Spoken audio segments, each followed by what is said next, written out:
Welcome to Mysteries of Utah. I'm Calvin Davis, and I'm here with noted author Steve Schaefer, archaeological researcher and historian. How you doing, Steve? Good. How you doing? Good to see you again. Yeah, it's nice to be here. Hey, you've taken me up through the mountains. We've trekked all around. You got any good stories about some things that might be a little closer to civilization? As a matter of fact, I do.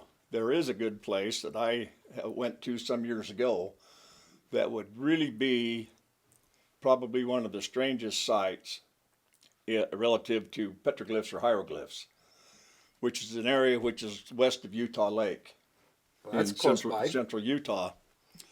And this site was brought to my attention a number of years ago by a couple guys that used to go out and take photographs of Indian petroglyphs out in that area, because there's a lot of them in that area. And some of the oldest and some of the most unique Paiute, Goshute, Ute, and even older petroglyphs. And they said, we found this site that has really strange stuff on it. And I asked them, I said, is it Indian? Oh, no, it's not Indian. It looks like white man stuff. But it's really different. There's signs and symbols on it and we think it might be somebody, maybe graffiti, but then if you look at it again, it kind of tells a story, and there's several of them out there. And they're right in a rock, and there was an old mine dug right beneath them. I drove past that a few times looking over there to where it was at, but I never got a chance to go there. Well, one time another guy had me out there talking about a robbery, a stagecoach robbery, where the outlaw bandits had come through that same area with an outlaw cache going to the old town of Medina that used to sit on the shore of Utah Lake. Mm-hmm. And so I decided to look for that. Myself and one other man who was with me, we got over there in that area and started walking around, and we come up around the corner of on this big hill, and there those signs were in a gray, hard limestone rock. What about the mine? Well, that mine, I looked at it. I went to the dump, and I started taking samples off of it, and I found it to be a low-grade silver with a lot of iron, but I didn't see any gold or anything, and it's a massive hole. And I'm wondering if somebody, thinking that those signs and symbols talked about a treasure, didn't dig that deep shaft in solid rock, thinking they were going to find a treasure of some kind. So there may have been a buried treasure there. There could have been, I don't know, but it's possible, and I think that's because of who made that signs and symbols, who I think they are. It's very possible that's what they did, is dug there looking for a treasure. So you've talked about a lot of signs and symbols. Have you ever seen these symbols anywhere else? I've seen similar ones, but they were all back in the south, the southeast, similar ones. Once I had done the research, I finally figured out what they most likely are, because of the association of those signs and symbols. But I'll give you a little clue. Think Civil War, and then you're close. Really? Yeah. So they're not Indian, or not No. Indian symbols, no. So that's in the Civil War. Well, just think Civil War, and that'll give you a good idea. So, once you see them, you'll say, holy cow, you're right. That's interesting, that far out west. Yep. And I took photographs of them. There were several right in there. One panel is probably 4 or 5 feet around. Then there's other petroglyphs along the way. Wow, that's amazing. There are a lot more glyphs there than I thought. Yeah, they're spread out, but you can see why people thought there was a cache buried there. I've seen a lot of glyphs around Indian, early American, but I've never seen anything like this. Well, the photo does not do it justice. You have to see it in person. Really? Yes. I think the viewers would love to see that. Yeah, would you like to go out and see it? I'd love to see it. We'll go out. We'll go out and see it. Let's go check out another Mysteries of Utah. Okay.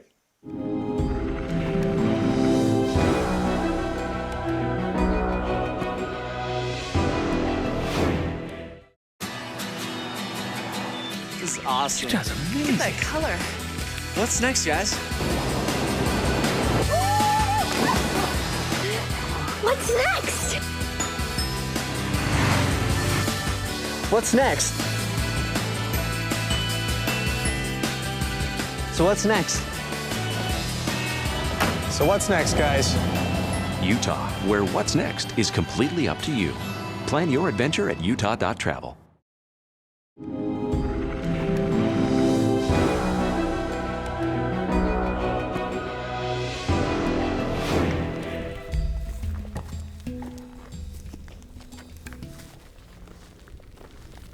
Okay, Calvin, here's the old mine right here. Well, Steve's driven us out west of Utah Lake to look at some strange writings. Do you really want to see them? I want to see them. Let's go. Let's go look. Yeah, so I've never really been out here before. Yeah, it's kind of used to be an obscure area. Now seems like everybody comes out, but I'm glad that these glyphs haven't been destroyed yet, but they are a mystery. Oh, that's amazing. Kind of all along this face here by this mine. And there's a group of people that think that they're KGC, KGC, what's that? Knights of the Golden Circle. That was a group of dissidents that were trying to get funding from other countries to aid in the Civil War for the Confederacy. And they had amassed a great fortune. And history says that they buried treasures throughout the country and throughout the West to help in that effort to supply money and goods and services to the Confederacy. And when I look at this panel right here, I can see some signs and symbols that might be related to them, such as the pick and the shovel, this upside down trident, the hangman's noose, the swastika, which is a sun cross, the Confederate flag, a few other things, the star, the diamond, the heart, things like that. And it very well could be Knights of the Golden Circle. And there's other signs and symbols dating before and after the Civil War. And so I'm not, and there's no way for me to test this to find out how old these carvings are because of the type of rock that they're in. But I'll tell you, you'd have to really be dedicated to cut into this rock, because it is very, very hard. And so I'm hoping that we don't see more of this.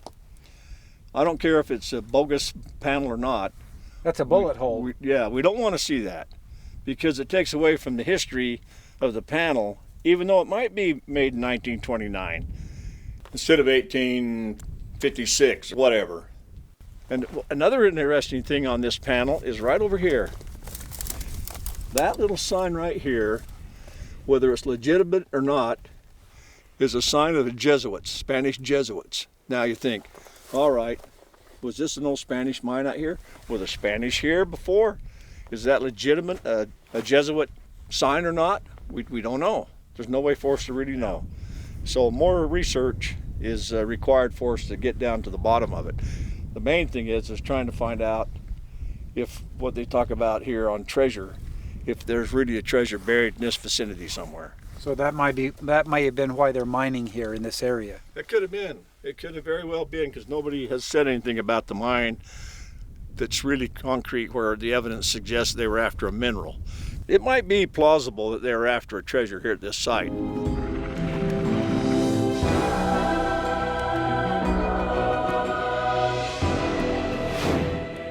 I've been out here a few dozen times before. Never found much, but I knew there was something here. I was just missing it with my old detector.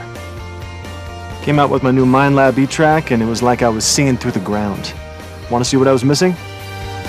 With Minelab's cutting-edge technologies like FBS and accurate smart find discrimination, you can find more of what you want and less of what you don't.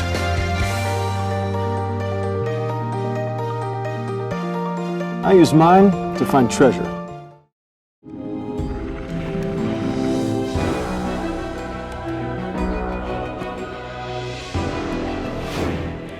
So Steve, look at some of these. This actually looks like a spaceship. It does. That's amazing. Looks like it's carrying a purse or something here on this side. The longhorn steer. You know, some of the stuff, you know, like this sun here. This is actually looks like a pyramid. A pyramid with an S in it, which an is S. actually an ancient sign.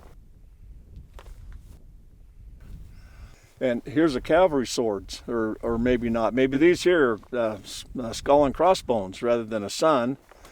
And why do we have a duck eating a worm? A duck. Or a chicken? A lot of these things, you look at them and say, why on earth did they carve that in there? What sense does it make? This is a snake A snake with an arrow. And pointing in a direction, Yeah. probably. And so, if you look, are we reading an overall picture, or do we have to individually take each symbol and then try to identify what that means? Hard to say. This symbol here, this symbol right here, if you look this symbol up, it's Egyptian for one of the signs for a dwelling. But we know it couldn't be Egyptian. It has to have something else, another meaning to it. The star, the date here, we have a strange date. All along the bottom of this panel, we've got all kinds of symbols and signs, and so it's just going to be one of these things where it's going to take a lot of time to figure it out. An anchor right down here. Why an anchor? Well, you know, they were going if the KGC, if the Knights of the Golden Circle were trying to encompass a lot of the South American countries, then they'd have to go by ship, and maybe we're talking about maybe a treasure buried out in Utah Lake, out by Utah Lake, an anchor. Maybe it means this is the anchor signs. Well, a saddle down here, right down here. There's a saddle with no horse, no rider, but there's something on the top of the saddle. There's a spread eagle, which is normally reserved for Indian tribes. Over behind you, Calvin, there's symbols and signs, and the rose, which itself can be a sign. If you look it up, when you get home, if you look up what the rose means, the rose bush, it'll surprise you what the different meanings are. Then over here, Calvin, we've got right over here, we've got carved in very, very deep, Those are 1929. Some dates. And here we got some kind of a flower, it looks like. Here says IDC 3/18/1929. Is that March 18th? And who is IDC, or G? Looks like a G. Yeah, it could be a G. What's with the wreath?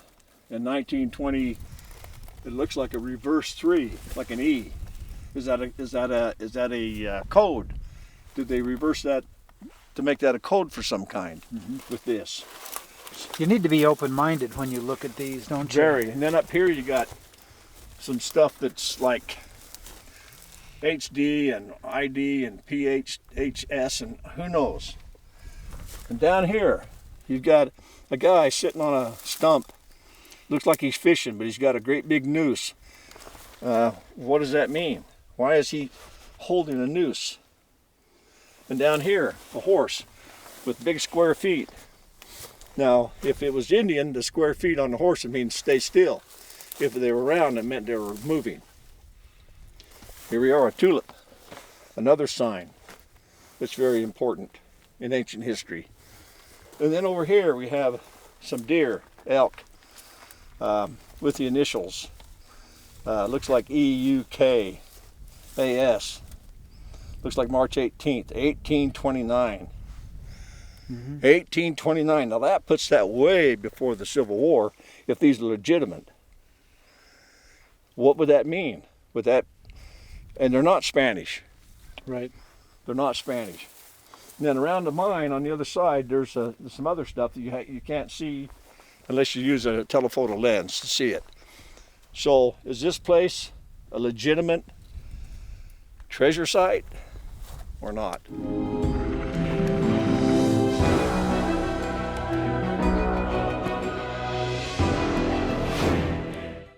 This is a family legacy, so making sure that this company continues at the level of an American icon. It's more than just products. It is a heartfelt desire to inspire confidence in people so that if they're out on an adventure in everyday life, they've got a trusted companion that they can depend on.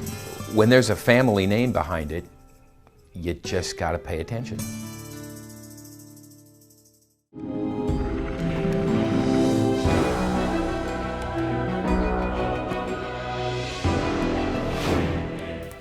So this mine shaft, it doesn't look like they were mining for any kind of ore. So you think they might have been looking for the treasure? You know what? It's plausible. Very, very plausible. Because I go off the edge of this dump, well, I see country rock and little iron, and I don't see anything here that suggests that there's any mineral. There's no, there's nothing to tell me there's silver, there's gold, or anything like that. Lead, I don't see any of that. So I wouldn't doubt that somebody had a great deal of money at one time and decided to come in here and do this and to dig this hole.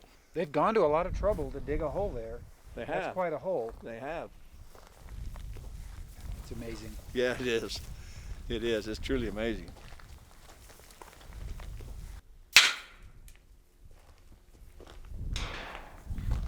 Goes down a ways. Wow, that's deep. Yeah, it goes down a ways. Alma Smith. Who do you think Alma Smith was? In 1925. Sounds like a Mormon pioneer. Well, some of those Mormons were Masons, Yeah, they could be. and they were Southern sympathizers, so it very well could have been. Look at the sign on top there. What do you think that is? Is it an angel? Nope, that's the devil.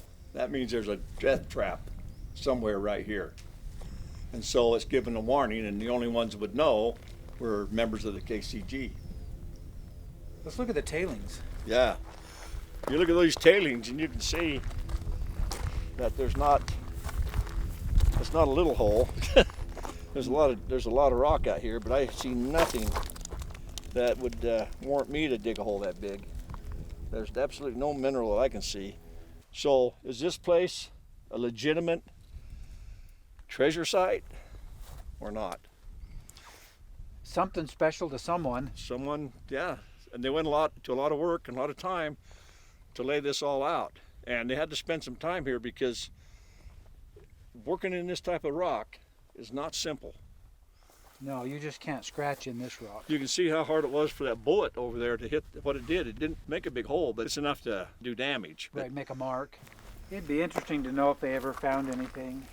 Yeah, well, I think our next move is to go back to studio and do a little bit more research on the KCG, and we do have some some paperwork that we can go through, and maybe find some other resources and see what the heck happens. See what else turns Yeah, out. let's just head back.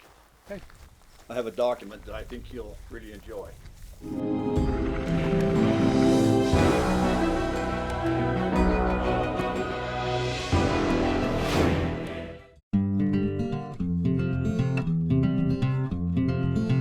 From hunting to fishing to camping to survival, Self-Reliance Outfitters has the quality outdoor gear to help you and your family make the most of your next outdoor adventure. Visit us online at www.selfrelianceoutfitters.com. Outdoor gear for outdoor people.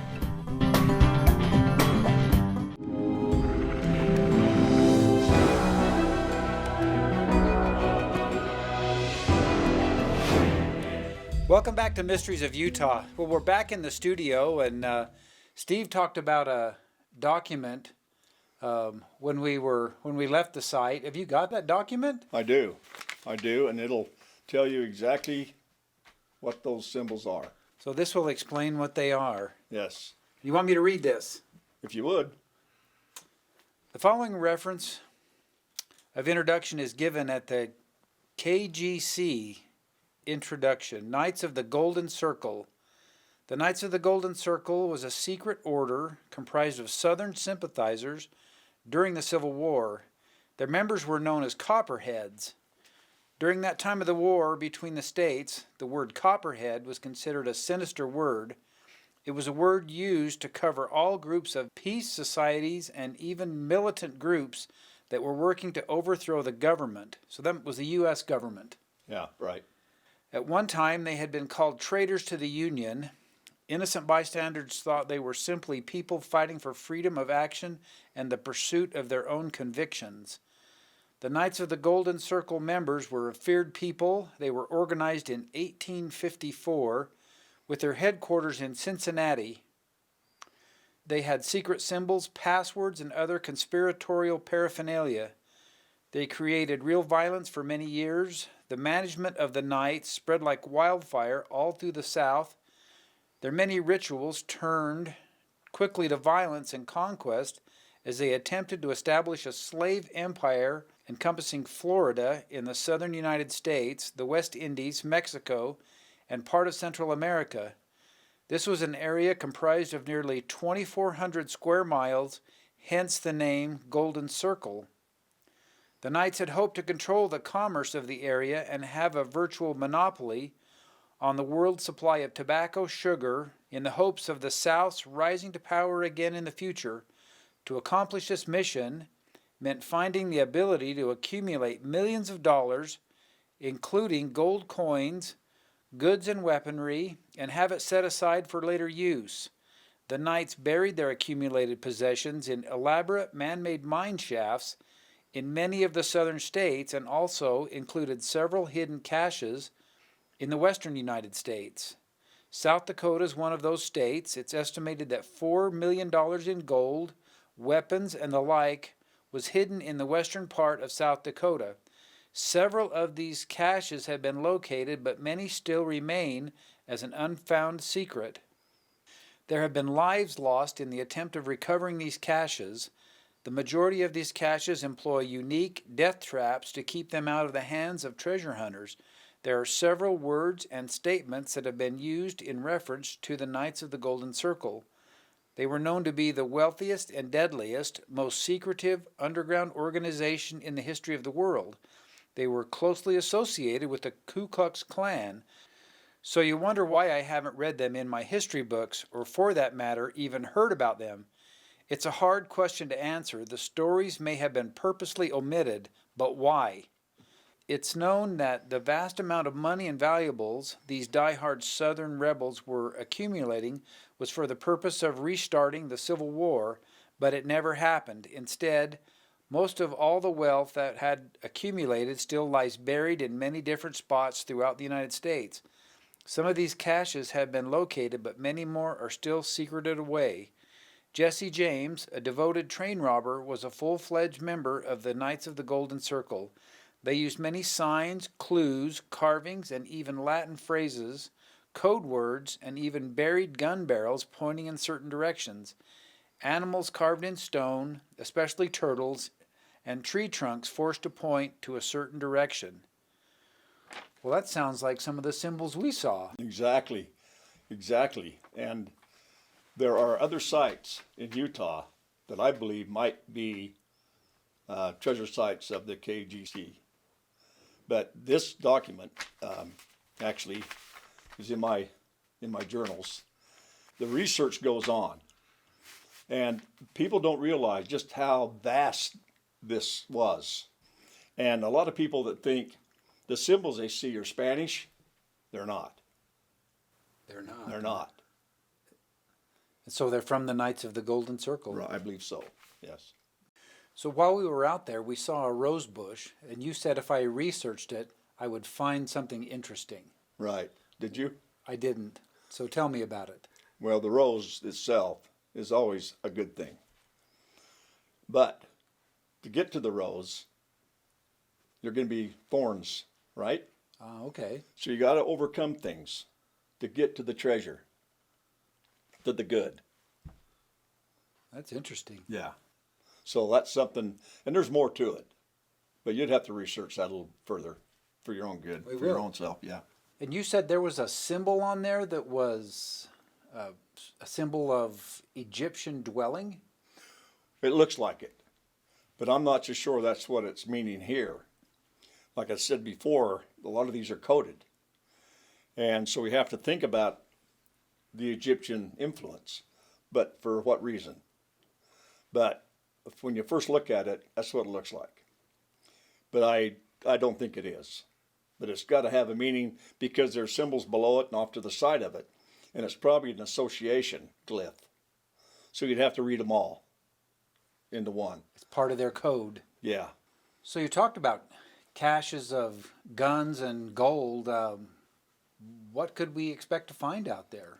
Well, it's hard to say. You know, in Baltimore, they found 5,000 gold coins that was part of one of their caches. 5,000 gold coins. Yeah. You could almost find about anything out here. There could be bars, there could be coins, Could be guns, cannons. caches, whatever. It's hard to say. It depends on what they wanted to hide out in this part of the country, what they wanted to keep away from people. Being so remote at that time period, I suspect it'd probably be gold or silver or something like that, whether it be bar or coin form. You won't know until we decipher the signs. Well, that was an exciting story. It sounds like we're going to have to go back out there again and maybe take the metal detector. Might be a good idea. Wait, well, thanks for sharing that story with You us. betcha, Calvin. Thank you for watching Mysteries of Utah.